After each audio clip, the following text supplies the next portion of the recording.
There's been a lot of talk about guns. There have been some terrible shootings. The Connecticut shooting late last year was definitely really terrible in Newtown. And now the NRA is coming out and basically saying that there need to be more guns.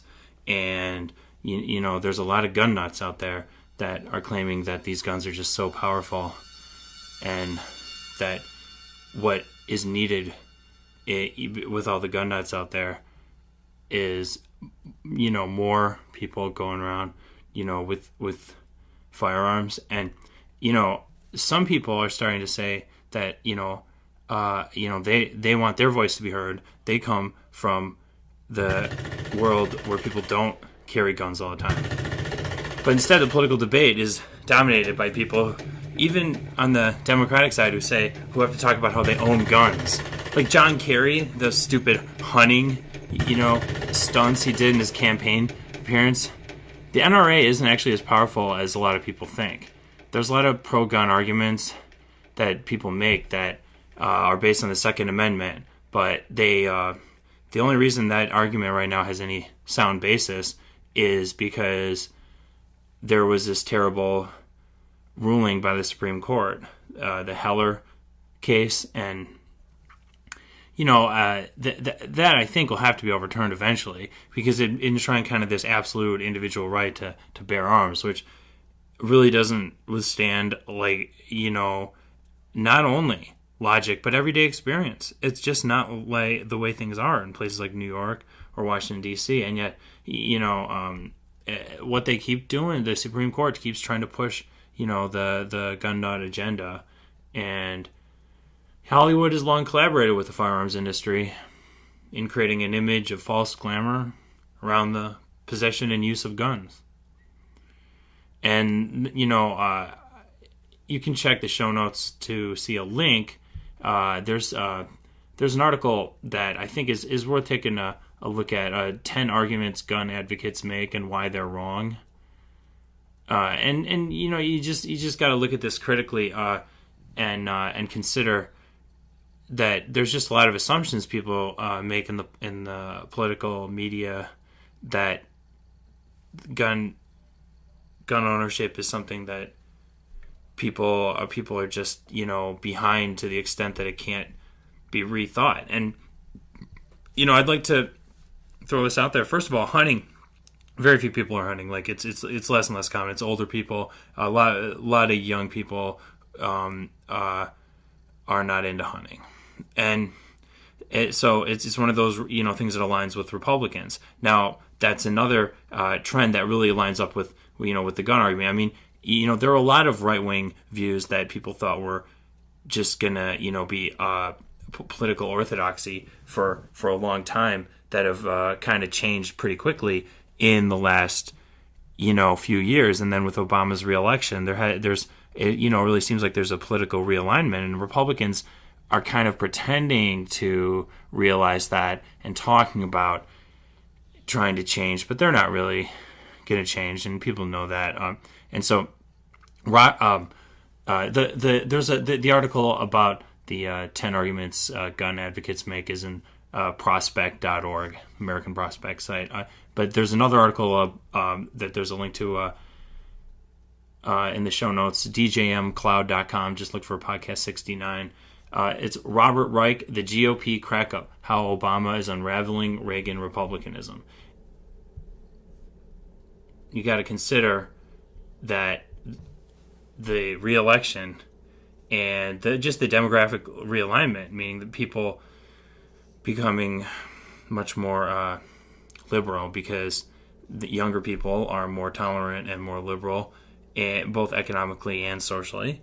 And that's actually, definitely a good thing for the economy. You should definitely check out writers like Paul Krugman if you want to understand how the economy will only expand if people are spending, and the way to keep the spending going in down times is government fiscal spending. So I think that the terms of the debate have shifted. Now the craziness of the extreme pro-gun lobby has been revealed, and that has got to move the debate, have got to move the legislation to at least some degree. What do you think about that? About what Paul Krugman thinks? I think that I liked your gunshot sound effects.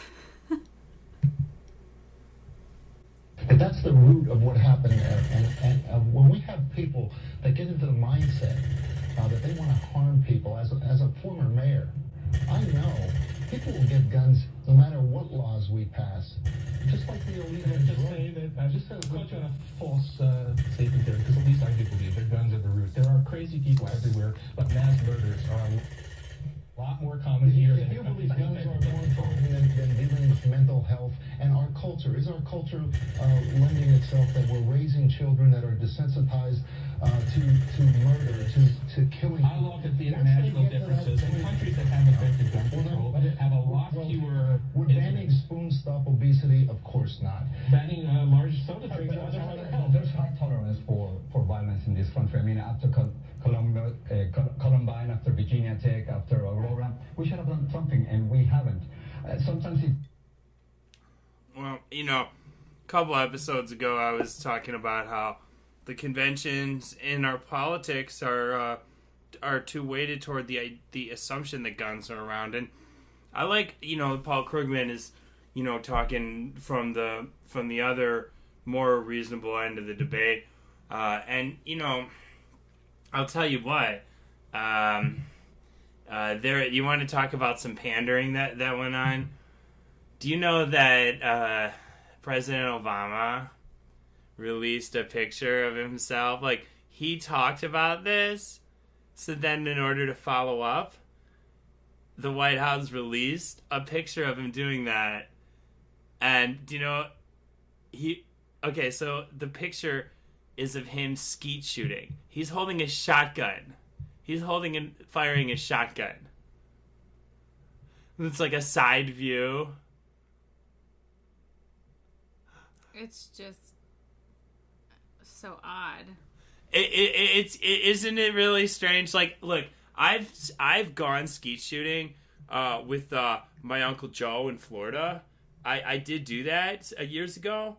I mean, I know it's a sport. I mean, if you're the type of person that just goes to the range and just pays to get some pigeons and does it, I mean, it's just a sport. But so that doesn't really.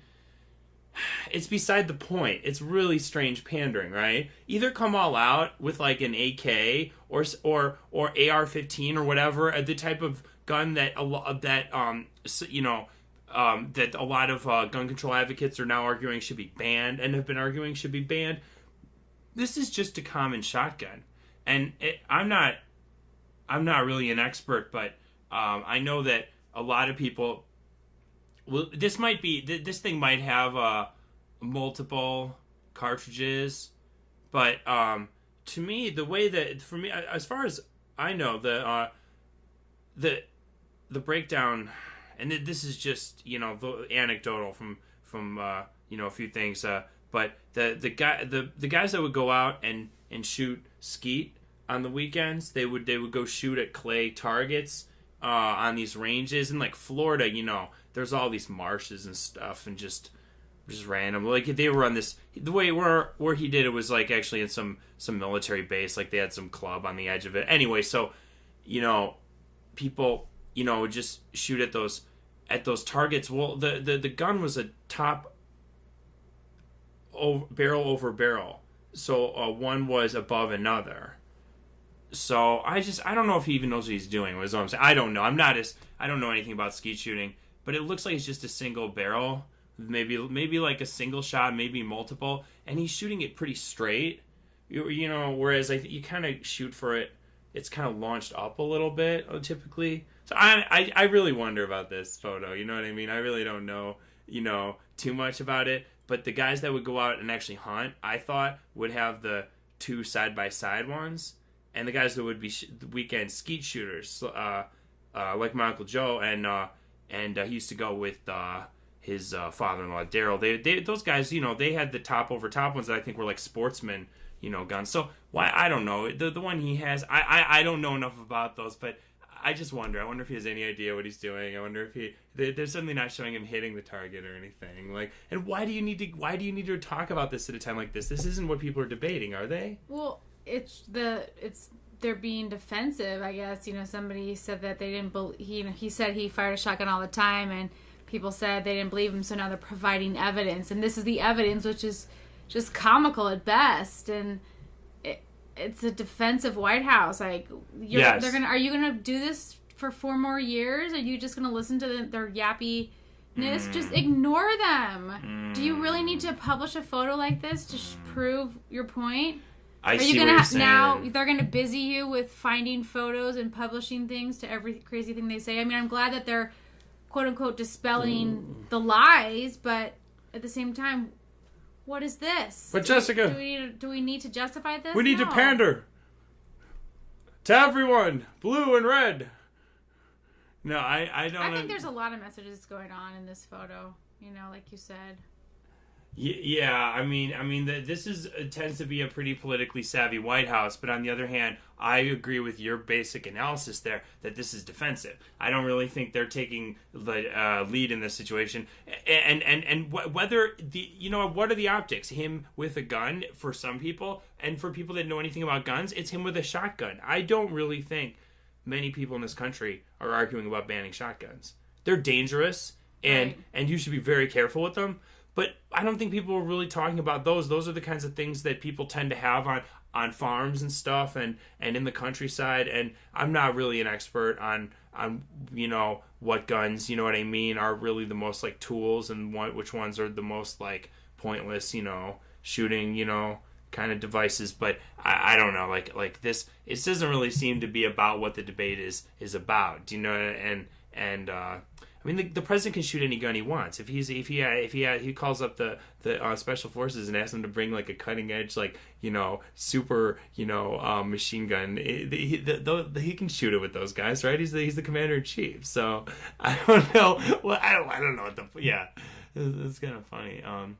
Okay, so there were hearings, and there were hearings in Congress about the gun issue, right? And here's a gun advocate and what she said.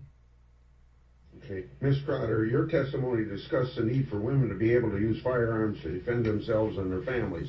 The law currently permits the lawful possession of semi-automatic rifles such as AR-15. Can you tell us why you believe a semi-automatic rifle such as AR-15 has value as a weapon of self-defense? And does banning guns which feature designs to improve accuracy disproportionately burden women? I believe it does. Young women are speaking out as to why AR-15 weapons are their weapon of choice. The guns are accurate, they have good handling, they're light, they're easy for women to hold, and most importantly, their appearance. An assault weapon in the hands of a young woman defending her babies in her home becomes a defense weapon. And the peace of mind that a woman has as she's facing 3, 4, 5 violent attackers, intruders in her home, with her children screaming in the background. The peace of mind that she has knowing that she has a scary-looking gun gives her more courage when she's fighting violent criminals. And if we ban these types of assault weapons, you are putting women at a great disadvantage, more so than men, because they do not have the same type of physical strength and opportunity to defend themselves in a hand-to-hand struggle. And they're not criminals. They're moms. They're young women. And they're not used to violent confrontation. So I absolutely urge, I speak on behalf of millions of American women. Millions. I'd like to see all these millions. Millions of fringy gun nuts among women. Not almost all men. At least 2 million. Is there women?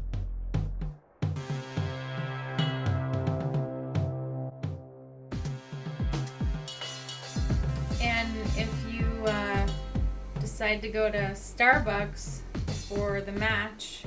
Oh, well, I'm not sure if you go to. There's a lot of bets that are off if you go to a Starbucks in Africa. But let's say if you're gonna go to watch the game on TV and you're gonna go to a Starbucks in America. you can bring your gun. But not really anymore. Not anymore.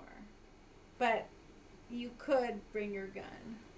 So, yeah, Starbucks had said that they comply with local laws. So, gun nuts had used that as an excuse to open carry in Starbucks in places where open carry is legal. So, they're now trying to set a policy against people carrying guns in Starbucks. Yeah. And I think it's about time. I mean, the cool thing is... Yeah. Pete's Coffee, which just opened up in our neighborhood, they have always had a policy. Yeah, their policy with guns is no deal. Yeah, and you can't take them in. I guess it's Howard Schultz for you. Well, merchants have the right to set their own rules, which I guess he's just realizing now. That you can say that if it's legal to have guns out on the street in your community, that's fine. But if you want to walk into our restaurant, or our cafe or whatever, you have to go by our rules. Plus, I think it's a good push for that debate, of just guns in general, and just. I knew you were going to use that one. I was like, I bet he put this story on just so he could use that sound clip. Starbucks is based on guns. But... The United States is based on guns. That's right, Ace-T. Anyway. Don't take your guns to Starbucks anymore. Well, I mean, yeah, there have been like shootings and stuff. Did you hear about the woman that was shot by like she was driving around the White House in the Capitol area in her car with a 1-year-old in the back, and she was shot dead by like police? Why? The United States is based on guns. They think she was doing something bad? Or they just felt like killing somebody? No, she was driving around pretty erratically in the Capitol, around the Capitol, and then there was word that, of course, she was on psychotropics, and she was like a dental hygienist with a 1-year-old who was on psychotropics, who's boyfriend or somebody had called in this post that I want to talk about. There's a term called gun writer. You ever heard that? No. That has an interesting sound to it. Gun writer. Well, one of the gun writers on that magazine, Guns and Ammo, wrote a column where he talked about regulation and how all rights are subject to regulation, and so it was a pretty moderate position, but it was making a more nuanced position than the typical rigid doctrinaire kind of views of the I don't know what would you say, like the gun rights movement. I don't really think that Second Amendment movement is the right term, because the gun rights absolutists have gone way beyond the Second Amendment. The Second Amendment is about the federal government and whether they can curb firearm ownership. But the states, it's been widely litigated that the states have the right to regulate guns. So if a state wants to outlaw certain types of guns or put regulation into it, there's room for that to be done in the Constitution, and the absolutists are wrong that there's some sort of absolute right, and and there are nuts that have views like The United States is based on guns. Right, Yeah. So this is Guns and Ammo. The editor, Jim Beckwith, he says, quote, "As editor of Guns and Ammo, I owe each and every reader a personal apology. No excuses, no backtracking."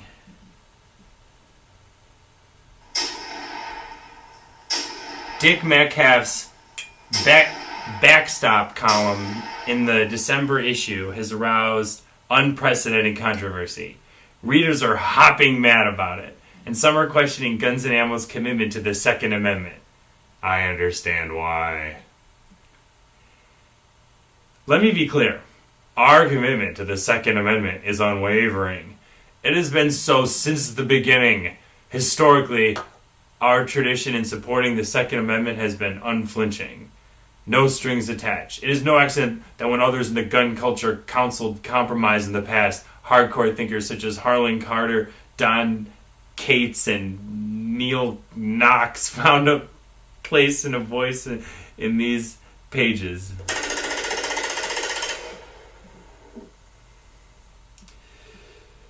When large firearms advocacy groups were going soft in the 1970s, they were prodded in the right direction, away from the pages of, quote, Guns and Ammo, unquote. That's I think that's a lovely typo right there, because it actually is, anyway, so it's not very well written, but anyway, so he says, in publishing Metcalf's column, I was untrue to that tradition, and for that I apologize. His views do not represent mine, nor, most important, Guns and Ammo's. It is very clear to me they don't reflect the views of our readership either.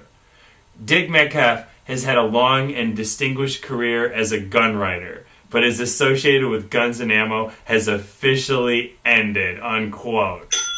Whoa. Telling the world that you're fired? Just for, it wasn't, I mean, if it's a column, I'm guessing it's an opinion piece. Absolutely, and he talked about how he wanted to start a debate, and then he kind of admits that was a terrible idea to try to have any kind of debate. It's like, the guy was not taking the kind of position. It wasn't like they gave the back page over to me with, my views on gun control, which is that, gun ownership should be rare and, highly licensed and completely insured. John 911, what's the location of the emergency? Sandy Hook School. I think there's somebody shooting in here. Sandy Hook School. Okay, what makes you think that? Because somebody's got a gun. I saw a glimpse of somebody. They're running down the hallway. Okay. Excuse me? What about injuries at this time? Did you call the state police? There's still shooting going on, please. Alright, what about injuries at this time? Excuse me? What about injuries at this time? I don't know of any injuries right now. Okay. Yeah, we got it. You're coming after me, Grab point.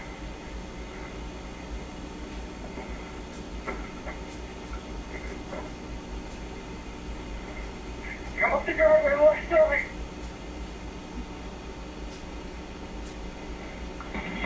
Jen, I need you to call the state police. Just... It's still going on.